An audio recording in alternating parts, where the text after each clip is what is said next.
Once upon a time, in a chastening hour of reflection, I found myself wandering the streets, aimlessly meandering through shops and gardens, alleyways and stairwells. With little to do, at least for the time being, I decided to stop in at the small library around the corner from the coffee shop I loved so much.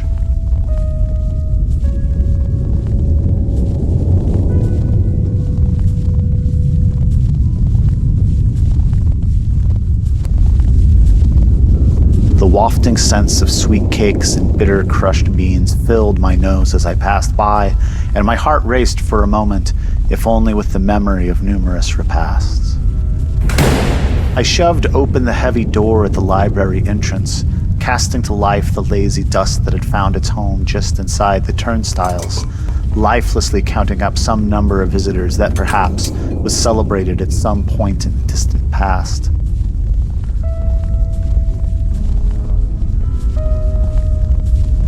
Making my way through, I paused with a sense of sudden exhaustion, as though my muscles and sinews shuddered at the unexpected labor.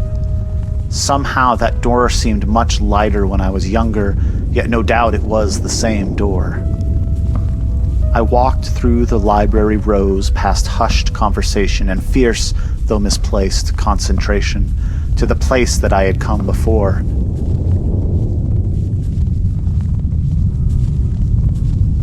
Strewn before me across dust and scratch-adorned shelves lay the history of the ancients, the myths of Byzantium, and such esoterics as had hardly a chance to be remembered before they were cast into words and forgotten.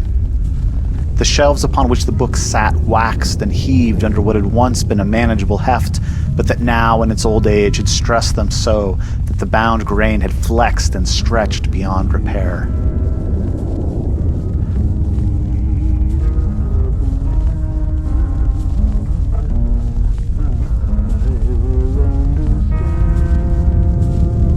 Some soul had jammed a small block of wood at an awkward angle onto the shelf below to at least buttress its encumbering girth. Eyeing this haphazard contraption, my eye wandered into a small crevice that had opened up between the supported shelf and the hard wood panel lining the back of the row. It was a small book, hidden by the shadow of the support. Removing it from its resting place, it seemed for a moment as though the whole bookcase may give way in its absence, but like an aged dancer steadying itself, the battered rack seemed to pull together once more, catching a second wind.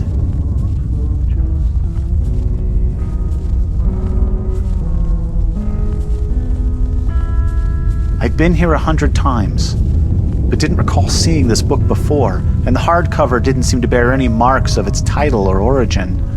In the semi-darkness, I sat with my new momentary source of diversion. Opening it up to the first page, emblazoned in unreasonably crisp black ink, were the words, "For my mother." Staring at the uppercase M on mother, I was struck simultaneously by two thoughts. The first was a less than savory collection of animisms directed toward the editor that had missed such an obvious typo in allowing the capitalized M to sneak through. The second was the unmistakable shame of uncertainty at not knowing whether I was right to castigate them or not. My grade school teachers would have rapped my knuckles for my doubt.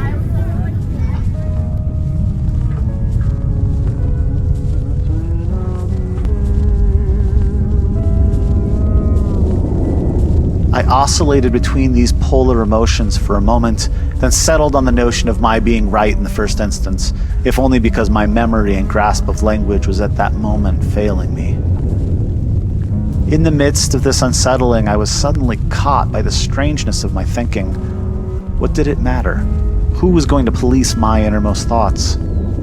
And yet I returned again to ponder whether the familiarity with which we refer to others somehow justifies a register shift, where capital M mother, with all of the meaning that comes with it, is transposed into the familiarity of my mother. Though proper grammatically, it always seems somewhat disrespectful, like it diminished the person or the word's meaning somehow.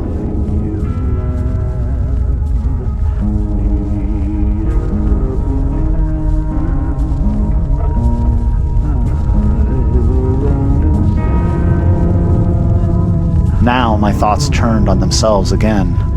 Or perhaps that simply says something about me, that I would assume that capitalization would somehow yield greater power to our thoughts. What if we had no capital letters to work with? Would it change meaning?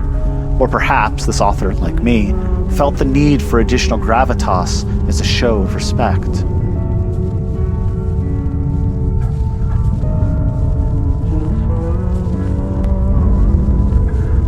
With my self-psychoanalysis at an end, I turned my attention back to the book.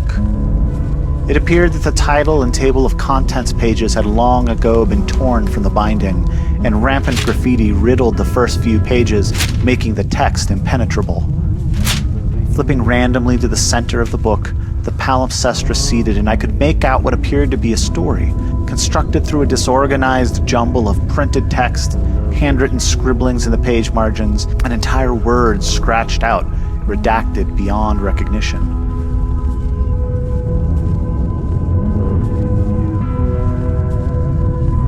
The artist's hands seemed to unravel the words on the page as though whole sentences were written, edited, then rethought by an entirely different set of hands. The edits seemed to simplify or paraphrase the story, and the words began quite simply. A poet rode his way through the desert, finding himself in a small town perched on the outskirts of civilization. There, he found 3 men pulling water from a well. "Excuse me," he said, "I'm looking for a place to lay my head, water my horse, and feed myself." The first man looked at him and said, "An answer for an answer." The second man immediately chimed in, "Who are you?" The third man blurted out, "What do you do?" "Where are you going?" the first man asked sternly. The poet replied, "I am the son of an apothecary. I was an apothecary myself. I've renounced such things and am now a poet traveling the wilderness in search of understanding of the great mystery." The first man looked at the poet and said, "There's no place around here to lay your head." "And no place to water your horse," said the second. "And no food either," said the third. "But perhaps the farmer can help you. He lives in the large house down the hill." Leaving the 3 men behind, the poet arrived at the house. He found the farmer incredibly friendly and hospitable, with the man even insisting that the poet should stay with his family for a few days. When the time came for him to leave, the farmer even loaded the poet's horse with food and water and set about helping prepare him for his journey. Out of appreciation, the poet thanked the farmer and said, "I am blessed that you are so well off." At this, the farmer calmly smiled and replied, "You should look beyond this surface, for this too shall pass."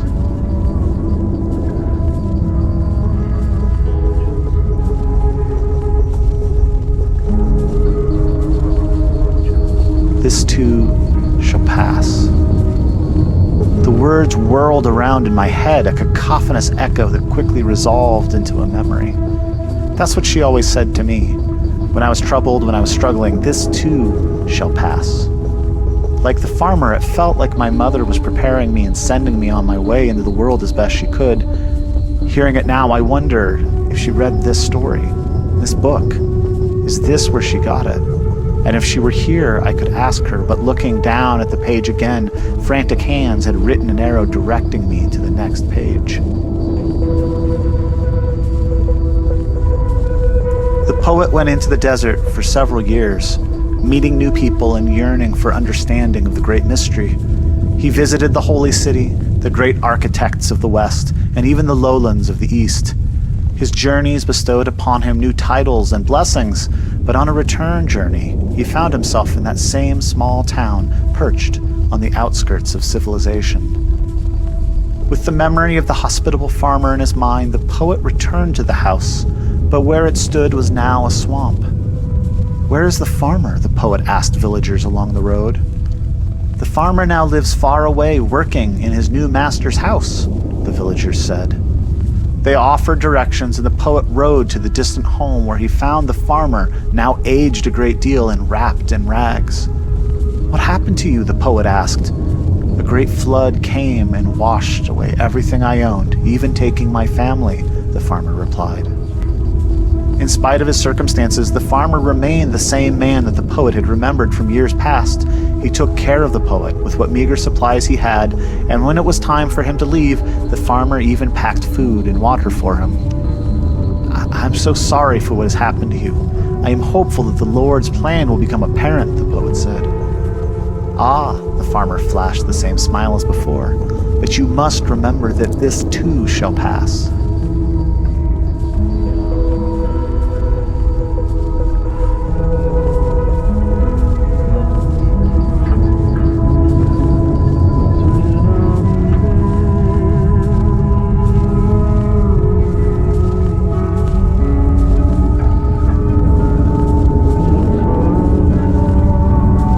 In 1925, Irving Berlin gave his song Always to Ellen McKay, his wife, as a wedding gift.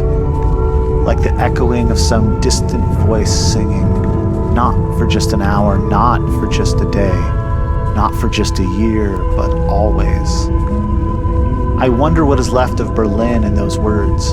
Does singing them recall something of their love? Calling them forth like apparitions in the echoes, like some Santagian duality? Is what I hear a certificate of the existence of what was, or that of its absence?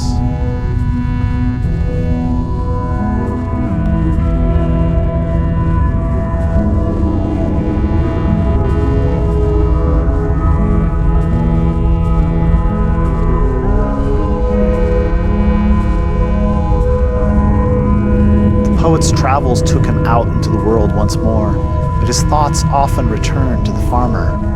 On a return trip, he traveled to the village, but instead of his friend, the farmer, all he found was a tombstone engraved with the simple inscription, "This too shall pass."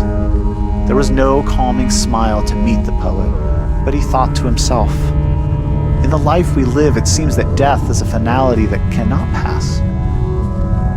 No matter how important or busy the poet became, he made a point to return to visit the farmer's grave every year.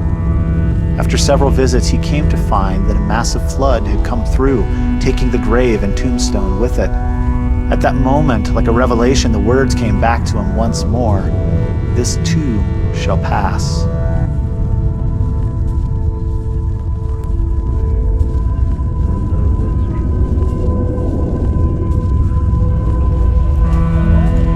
Standing before the Wisconsin State Fair in 1859, Abraham Lincoln looked into the crowd of agriculturalists and told them a story of ancient times and the struggles facing an ever-changing world.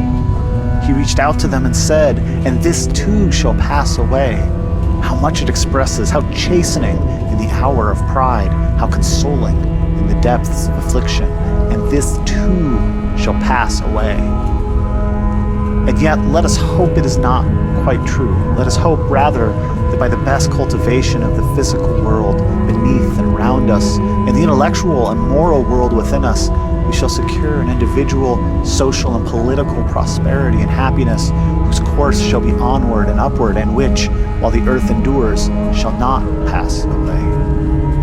Perhaps pulled from the poet Fitzgerald's poem Solomon's Seal, Lincoln's reference recalls the Sultan asking Solomon for a signet motto that should hold good for adversity or prosperity. Solomon gave him, "This also shall pass away."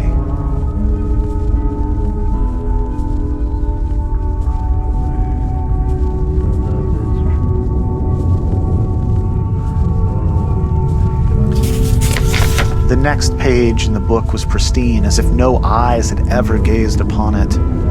A powerful king, ruler of many domains, was in a position of such magnificence that wise men were his mere employees. And yet one day he felt himself confused and called the sages to him. He said, "I do not know the cause, but something impels me to seek a certain ring, one that will enable me to stabilize my state. I must have such a ring, and this ring must be one which, when I am unhappy, will make me joyful. At the same time, if I am happy and look upon it, I must be made sad." The wise men consulted one another and threw themselves into deep contemplation, and finally they sought to consult the wisest man in the kingdom. A ring was commissioned, and the king received it sitting upon his throne. Looking at it for a moment, he smiled. Then his smiles turned to laughter. The crowd that had gathered was uncertain whether the king was pleased or not. There on the ring was inscribed 4 simple words: "This too shall pass." We carry with us the myth and the memory of a past we did not ourselves live. We carry these prosthetics like the accoutrements of meaning-making that pave a new path out before us. The meaning lies in context, and the truth exists in our construction. If all of this is myth, then to what do we cling to as the world passes around us?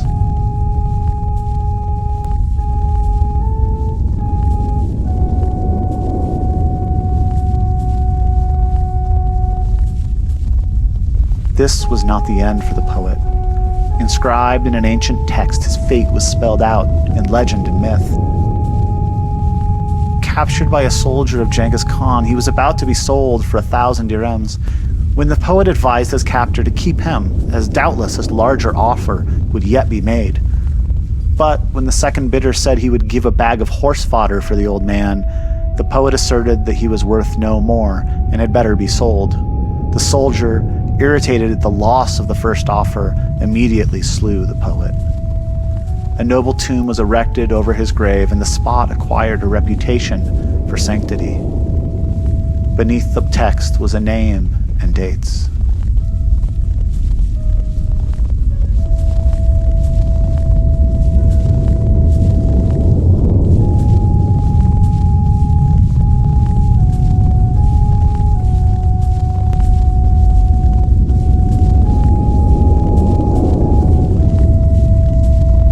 It was then that I realized the library was empty. In fact, it had been abandoned years before. The city streets now lay in disrepair. The world itself receded, and I am left with the picture of a lone deer in the wilderness, there standing in front of me, then gone, lost in the mist. But what do I know? I'm not even here.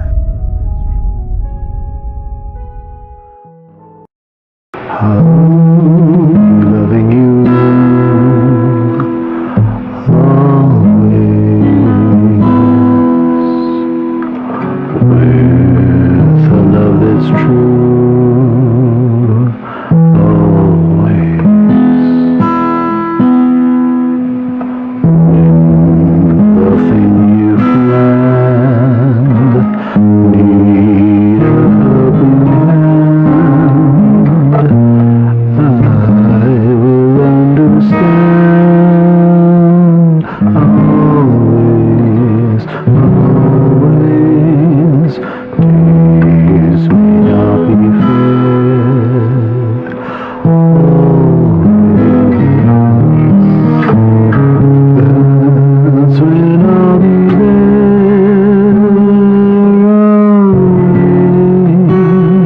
Always, just for a moment, not for just a day, not for just a year.